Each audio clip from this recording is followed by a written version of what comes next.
మీరు చేసినారు ప్రయత్నం, ఒక హౌస్ హోల్డ్ సర్వేని చేసినారు మీరు, దాని పేరు సిఈపిసి ఏదో పెట్టినారు.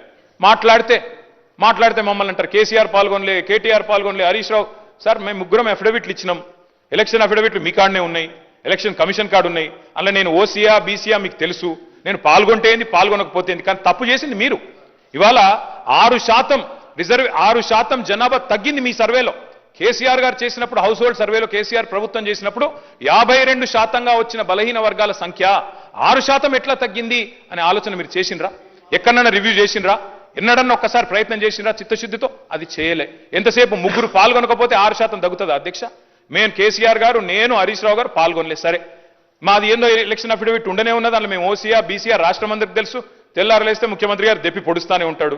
కాబట్టి నేనేమంటున్నా అధ్యక్ష, మేము పాల్గొనంత మాత్రాన 52% 46% కాదు కదా అధ్యక్ష. ఇవాళ నిజంగా బలహీన వర్గాలకు చిత్తశుద్ధితో మీరు సేవ చేయాలనుకుంటే మీరు చెప్పిండాలా, డిక్లరేషన్ పెట్టినప్పుడే చెప్పిండాలా, కండిషన్స్ అప్లై, రాహుల్ గాంధీ ప్రధానమంత్రి అయితేనే ఇస్తాం లేకపోతే ఇయ్యమని చెప్పిండాలా. అది మీరు చెప్పలేదు.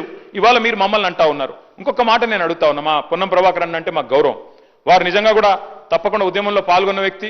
ఆనాడు పార్లమెంట్లో చట్టంలో కేసీఆర్ గారు స్వయంగా చెప్పారు, మేము చెప్పడం కాదు అధ్యక్ష, కరీంనగర్లో మీటింగ్ పెట్టి మరీ చెప్పారు, బ్రహ్మాండంగా కొట్లాడుతున్నాడు మా పొన్నం ప్రభాకర్ అన్న పార్లమెంట్ సభ్యుడిగా అని చెప్పారు అధ్యక్ష. We stand by that.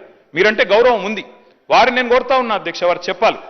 ఇవాళ మీరు ఆలోచన చేయండి, బీసీ సబ్ ప్లాన్ అని చెప్పారు, తేవట్లేదు సార్, పెట్టండి, రేపు ఎల్లుండి హౌస్ పెడతారా, ఇంకో నిమజ్జనం తర్వాత పెడతారా మీ ఇష్టం, కానీ బీసీ సబ్ ప్లాన్ చట్టం తెండి.